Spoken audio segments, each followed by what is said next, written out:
Hello students, welcome to this class. In the last class I have discussed a Rode-Lorentz theory of metals. It is called a classical free electron theory, and the theory was able to explain Ohm's law. According to this theory, there are free electrons inside a metal. A metal atom is electrically neutral, but when it forms a solid, the outermost electron, the electron in the outermost shell, will be detached from the atom, and atom becomes ion, and this electron can move freely throughout the metal.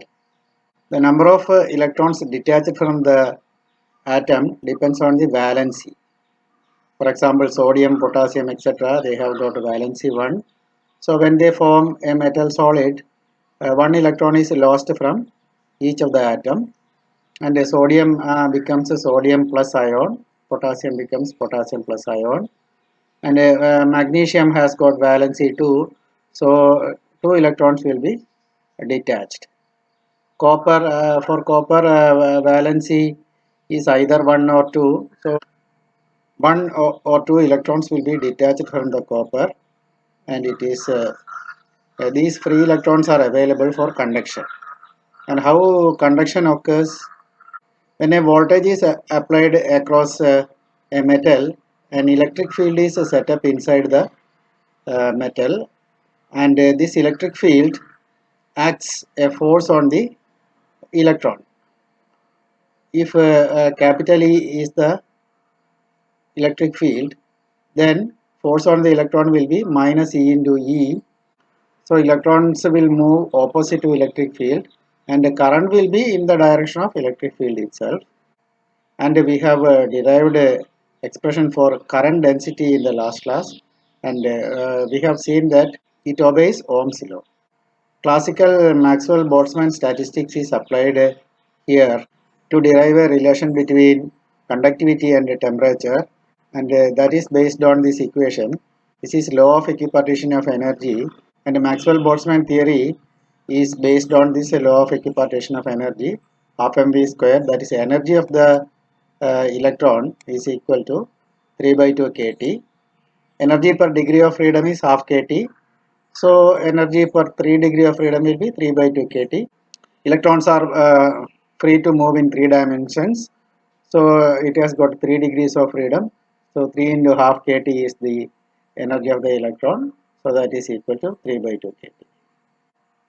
When electric field is applied, due to the action of electric force, electron will drift to one side. That is opposite to the electric field. And drift velocity we can calculate. So during the motion of the electron, the electron can collide with the ions of the solid. So after collision, the electron can scatter in random direction with random velocities. So on an average, if you calculate the final velocity, it will be 0, because electron can rebound, electron can move forward. So mutual cancellation will occur. So we can safely assume that the average velocity after collision with the ion will be 0.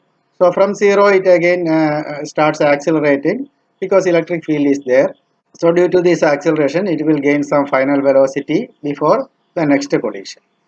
And this velocity gained can be calculated using the formula v is equal to u plus at. U will be 0, and acceleration will be this force by mass, so E by m. So velocity gained just before collision by the electron will be u plus at. So u is equal to 0. So this is a into t. T is the average time between two collisions, that is denoted by tau. It is also called relaxation time. If drift velocity is Vd, then current density is given by NeVd. So I will prove this. I didn't prove that in the last class, so now I will prove this. So for proving this, I have drawn a diagram here. This is the conductor, and suppose conductor is having area of cross section A. So current is actually charge flowing per second. Charge flowing across any cross section per second. Suppose the cross-sectional area of a conductor is A. During 1 second, all the electrons which are at the cross-section A will move through a distance Vd, because Vd is the velocity of the electron. So velocity of the electron is actually distance traveled in 1 second. So during 1 second, the electrons at A will reach a distance Vd, and all the electrons behind that electron will pass through this cross section A and reach this volume. So the number of electrons crossed will be the number of electrons present in this volume, and this volume is definitely A into Vd.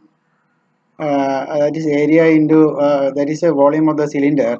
So A into Vd, and if small n is the number of electrons per unit volume, so in volume AVD, the number of electrons will be n into AVD, where this n is the number of electrons per unit volume.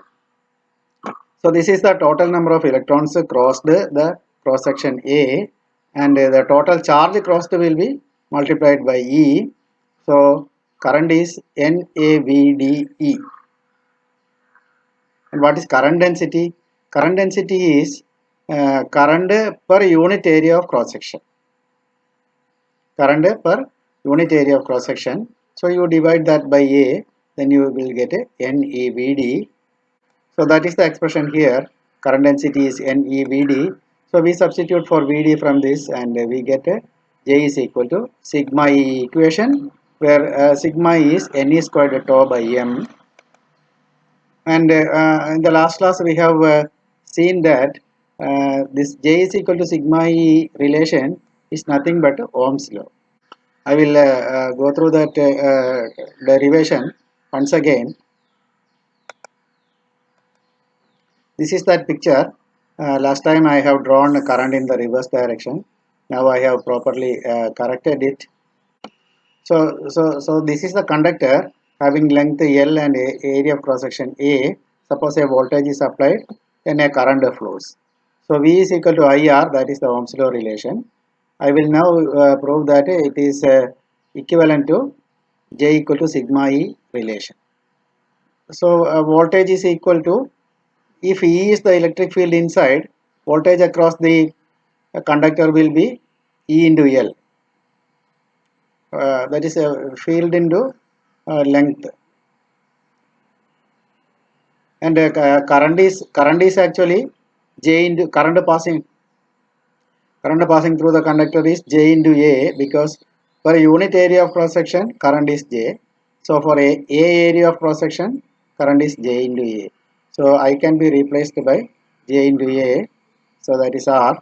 So this can be written as if we take L to the right hand side, we will get Ra by L into J, and Ra by L is the resistivity of the material. So that is a resistivity, and this can be written by taking rho to the left hand side and write J is equal to 1 by rho into E, and 1 by rho is called conductivity sigma. So J equal to sigma E relation is actually Ohm's law written in a different manner. So we can see that the Drude-Lorentz theory can give an explanation for the Ohm's law.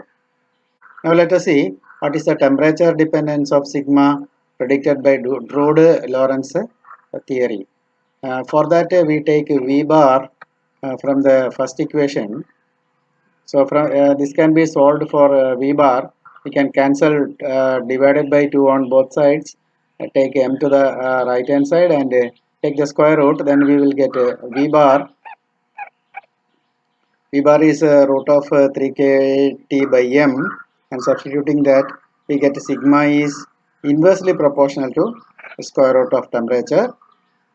But actually experimentally it is found that sigma is inversely proportional to temperature, not a square root.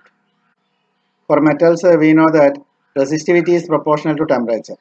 Higher the temperature, higher will be the resistance or resistivity. So resistivity is directly proportional to temperature. So conductivity is inversely proportional to temperature. But here we are getting conductivity is inversely proportional to square root of the temperature, which is not the actual case. So that is a drawback of Drude-Lorentz theory.